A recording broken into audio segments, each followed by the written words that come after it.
people, welcome to a brand new podcast, Lion in the Room. Pilot episode with my special guest and one of my boys, Oge, also known as Ego. Special creator, moving into music, already been in music actually, and he's also an actor. So everything's really aspiring. But welcome to the podcast, my friend. How you doing? Thank you, my bro. Thank you. I'm good. Nice, man. It's been a while, bro. I haven't seen you in a while. What you been up to? Just everything. Like you said, I've just been attacking the creative industry in all forms. Yeah, but then mainly like on Instagram and TikTok. how do you manage it though? It's not really easy doing acting and then you're also trying to put out your music. How do you balance that?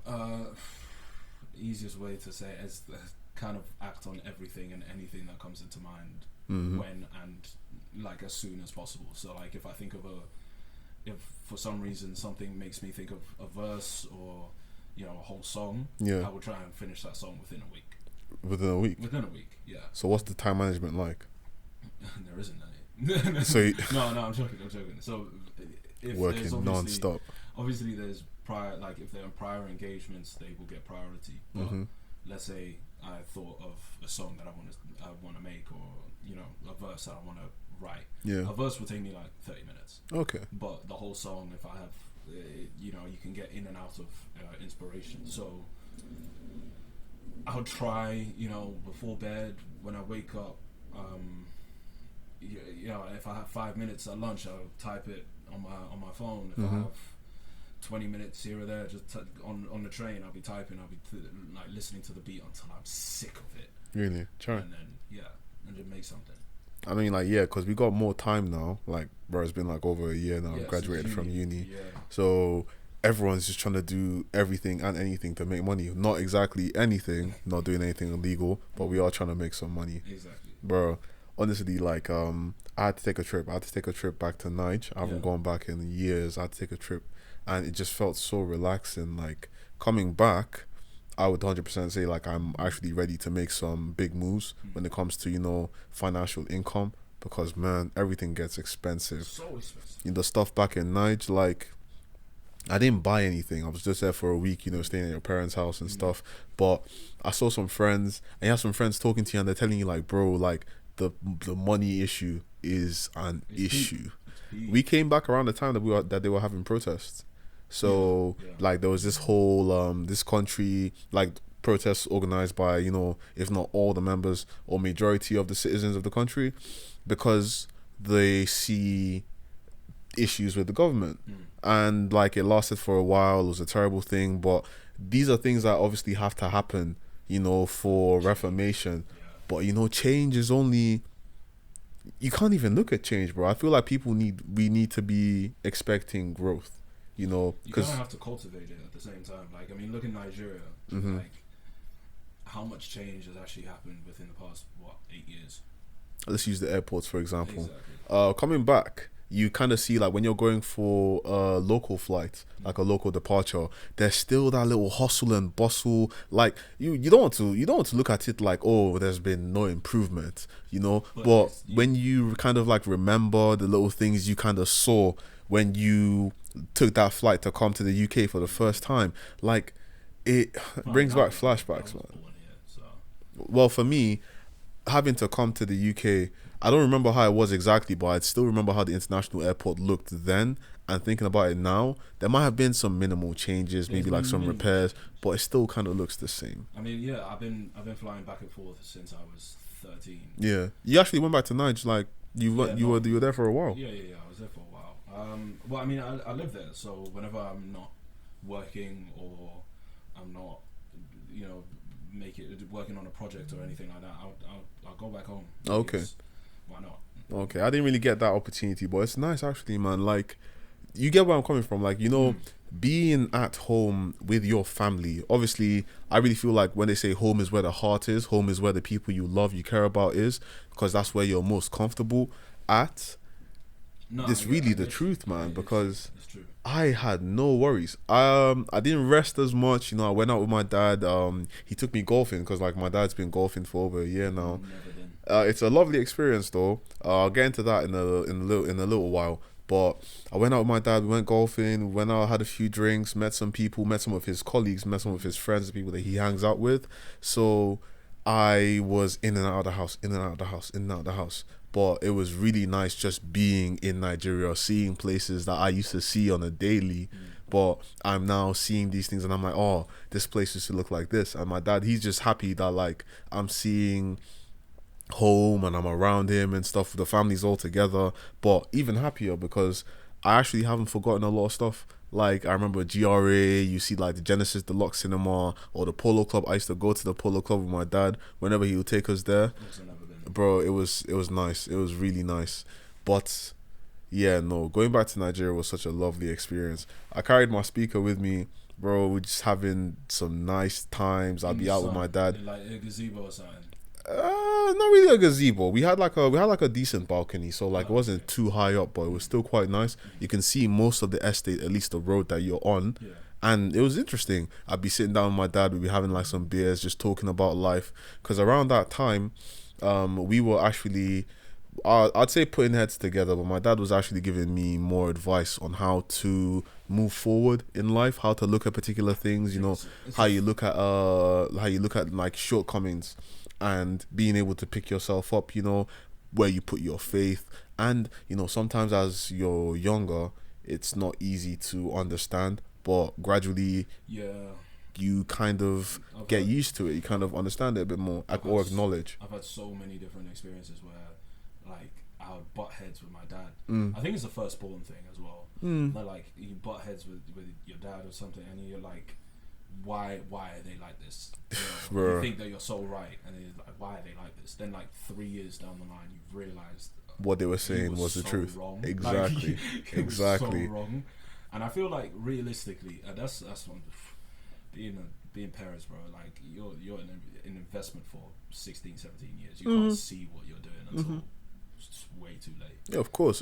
But then all you have to do is just kind of realize that like your parents don't have the worst interests. You don't have your worst interests at heart. They have your best interest, and you try your best to understand them. It's kind of like patience, you know, patience.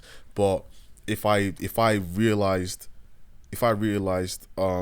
how important patience is, it was when my dad was playing golf. Excuse me. So he took me down to this golf course. It's called the Python Golf Course. Like, it's a lot different from the courses you see. I've not seen a lot anyways, but it was still nice though, you know, big field, big. They had like a hitting range, a driving range, but that's where people normally practice their shots and stuff. So we didn't really go there. He came there, kind of played how many holes? Probably like 6 to 9 holes. And you know, you're walking a distance, you're putting, you know, you're bending down. It's actually an exercise. There's so much, bro. Like, I was not expecting all of that. And then meeting his colleagues, some of his friends that were also better than him as well. Man, you really just look at it, and I was just learning from them, because a lot of times you would think meeting your father's friends would kind of make you shy, but I was just trying to be open. I was trying to be respectful, but at the same time easygoing. I just had a great time. That's also an age thing. I used to I used to not be around my parents at all, or their friends. Even though they were like family friends and I saw them a lot. I used to not be around them. Now it's like whenever they're about, I've got like an open invitation to join in. You kind of grow older, and then the confidence just comes out of nowhere. And then it also helps that like my parents are pretty young. They only just turned 50. Oh, really? Yeah. So like all of their friends are 53 tops. Yeah. Okay. So my parents aren't like old. They're still somewhere around the 50s as well. Yeah. So there is still that huge age gap, but they're just some people just trying to have fun, you know, playing their sports and mingling around. So even after playing golf, my dad and his friend took us to a lounge called 15 on Herbert, where he brought his sons to. Apparently those were even some guys that I went to school with. So chill, it was just like a nice chill time, especially because of the fact that we got really drunk. We got really drunk, bro. It was crazy. That's the point, isn't it? I'm going out. True.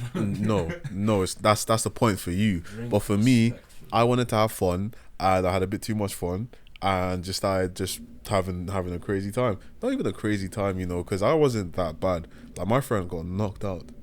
He got knocked out like sleep. He passed out. Not like a fight, but he passed out. You said you got knocked out. Okay, no, my bad. Then he passed out. Like, he was gone. They had to pour water on him, everything. And after all the water, I gave him a nice little Sprite. Yeah, drink up some Sprite, bro. And it was fine. But I slept off. I probably slept off on a chair or something, and then by the time I woke up, I was at home. Just the usual magic. I see. I can't do that. I don't know how people. I don't know how you do it. I hardly ever black out though, so it was just very random. To be fair, do you remember my 21st? No. The one where I had just before I went to Italy. Oh. And give me recap. Gun Street. Yeah. Yeah. What Where I had a table. Oh yeah, true. But did you black out? Did I black out? No, me. You blacked out. I don't remember how I got home. Really? I have zero clue. To Damn. this day, no recollection. All I remember is that everyone's having fun, having a bit too much fun, and then I wanted to go home.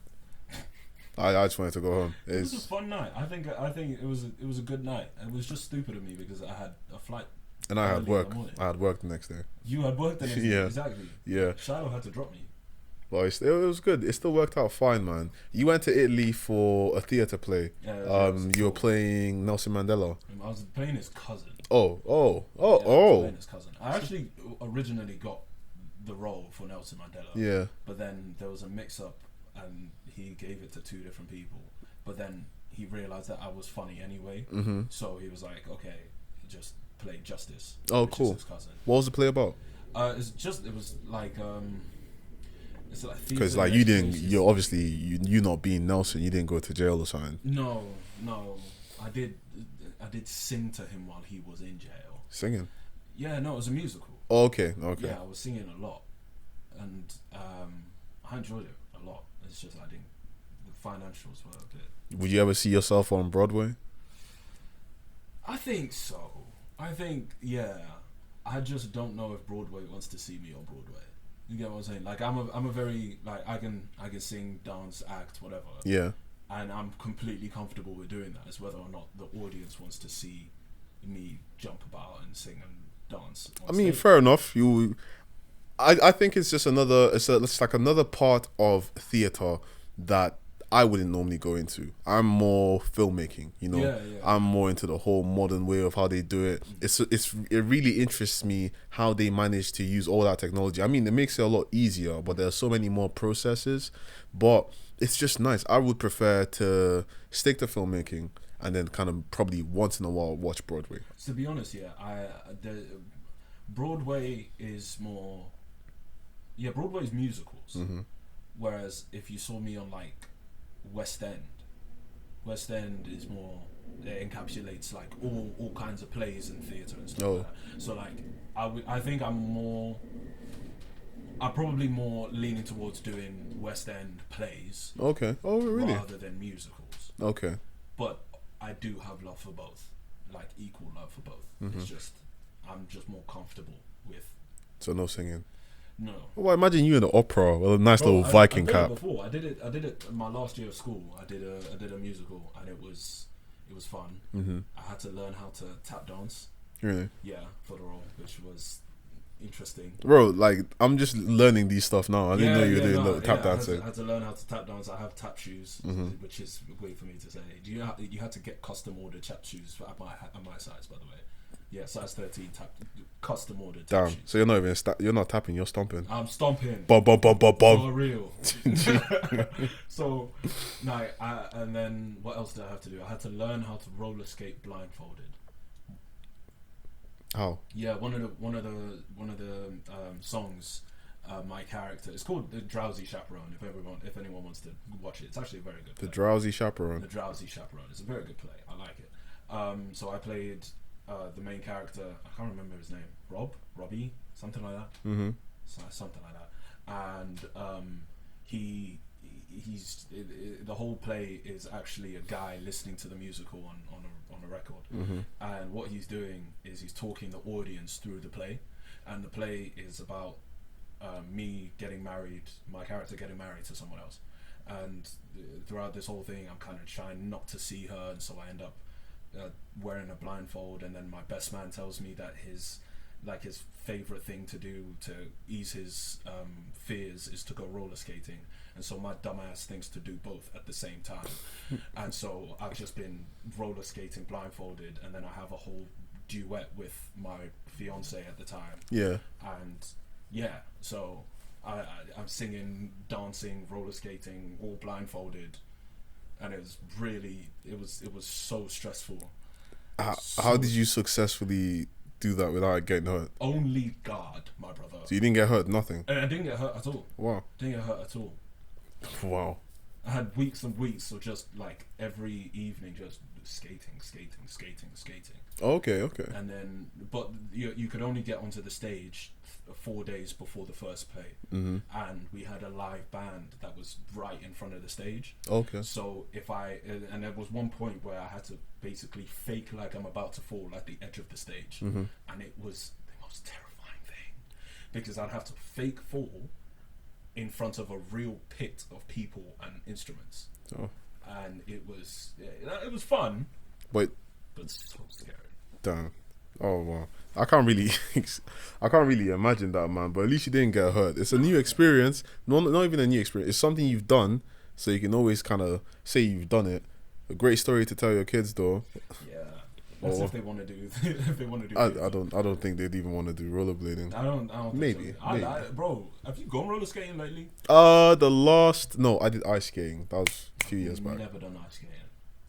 Ice skating was nice. There's something about a 6'6" guy on 2 blades that just skating on a block of ice. Yeah, it doesn't really make sense to me. The physics is not planning. So the fall is planned. The fall is planned, bro. Ugh, you fall down, bro. It's crazy. They're so thin. They're so thin. I can't trust to hold my weight. You trust yourself. My center of gravity is so much higher than most people. Yeah, doing that doesn't help me. Right? It doesn't help me at all. Oh man, well it's nice though. It's nice. Oh man, winter is so lovely. But anyways, though, the podcast. How does it feel being on a podcast? You know, it's love, isn't it? It's just love. I'm on a podcast now, so. Yeah. Okay. Well. God. It's been a while since we did podcasts though. The last podcast I recorded, I was still with the boys. I actually recorded one with Shiloh and Chidi a few years back, probably like 2021, and we were only recording like the audio. It was when we were on we're not me and you, me, Chidi, Shiloh. We were still on campus, still in accommodation. And we just tried, child. So we tried recording at night, bro. We just tried some recordings. We did like a Valentine's Day recording. We did like some other recording. The Valentine's Day one. Yeah, man. I had it on Spotify and everything. I've forgotten the name. I've forgotten the name of what it was. It blew, yeah? Exactly. It blew. It did. Come on, bro. Three good voices. It didn't blow. It didn't blow. Run it back. Christmas recording. Maybe. Christmas recording might be nice. I don't believe in Thanksgiving. President's Day recording. What's President's Day? American thing, don't worry. Do you want to be American? Nah. I think there are 100 things I'd rather do. Really? Okay. Yeah. Well, podcasting is nice, bro. I just like having the opportunity to talk. I mean, right now, this is just the start of the episodes, and these are like the first things we're trying to get into. But along the line, bro, it's going to be crazy. Yeah, I'm ready. Plus the bread. The bread, though, bro. The bread would be great, right? The bread's going to be nice. The bread's going to be nice. Come on, it's expected. Are you going to share it with the boys? That's upsetting. Yeah. No, I'm joking, man. I'm joking. No. It'll work out fine. The great thing about it is that everyone's gonna have a part to play. Everyone that wants to be in it is gonna have a part to play. Yeah. But Lion in the Room is gonna be an avenue. It's basically gonna be an avenue for me to get to know more people, get to know you guys more as people as well. Because everyone has their own, everyone has their niche, exactly, and everyone has the path that they're choosing in life. So with this podcast, we get to meet so many people. We get to put ourselves out there. It's all there for laughs. We can have serious conversations, but now this is just the start of something great, man. So you'll be seeing me a lot. You probably will, because for now we don't really have anyone else to invite. So that's what they call what's that? You're just filling up space, like a stock character, you know. Like a stock character. It's all love though. What? That's all love though. To be honest though, what was stock character? What's that FIFA stock character that everybody loved? Like FIFA 2019. Where you could play the game. Alex Hunter. Yeah. What? Well, he wasn't a stock character. He was a stock character. You How? can change him. He was a stock character. What? No. No? I don't mean stock as in like the film term where the character never changes. Oh, I stock want as in like like you're basic. you're around. I'm all what? I'm all what? You're around. You're not basic. You're around. So like you're gonna be seeing more of Oge because Oge has more time, which means he's not doing anything. Yeah, no, I mean, no, I do stuff. But I just, my stuff is more closely aligned No, to this no. stuff. So I'm joking, bro. I'm joking. So basically, Oge and I are more inclined into filmmaking. We're more inclined into podcasts, everything media. So once we have a lot more time, we're going to be seeing him on the podcast. We're seeing more of the boys on the podcast. It's going to be great. It's going to be lovely. For now, this is just like a nice introduction. And I'm just happy to start, man. I'm just happy to start, really. yeah, The setup's going to be improving. Like, imagine moving from the space in the apartment to like a whole studio room where like the sound's great. Like this is hot. it's not that it's hot. It's hot because you don't have a jumper on. Take yours off. Long day. Exactly. So there is that. But tell me, bro, like what's your plan for the next few months? What are you really doing? Bro, it's go ham, act in any way possible, like backstage. Imagine seeing yourself on TV, just like It's weird. It's weird. Oge Ujam. When I first saw myself in the Idris Elba shoot, Yeah, I remember that one. I was to be honest with you, I won't lie. Maybe I'm just really like negatively viewed, but like I watched the whole YouTube video, but I sped through it the first time. I sped through it and I was like, I don't see myself. And then I saw a bit where I was supposed to be, and I wasn't there. So you thought they cut you out? So I thought they cut me out. So I was just like, you know what, it's fine. I was happy for the experience. You know what actors do? You know when they lose an award, I'm just happy to be nominated. I'm just happy to be here. I was just happy to I don't hate that guy. I don't want to rip his throat out. Then I decided to give it an actual watch, and I watched it, and I was like, because obviously my boy Maz, hey bro, he's in it, and he was kind of just like, we watched it, and I saw myself like in the middle. I had like my own like little spot, like I have where the camera's just on me, and I was so happy. I was like, oh, like this is huge, and so and it was only like the next day or the day after that I was kind of just like, wow, like this is the first time that I'm now in the media sphere properly, like embedded. Yeah, like that was my first.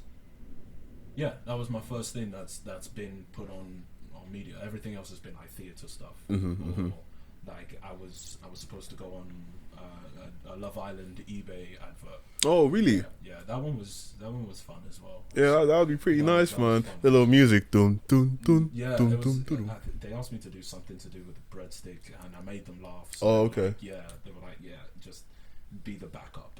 Oh damn. Hey, I still got paid.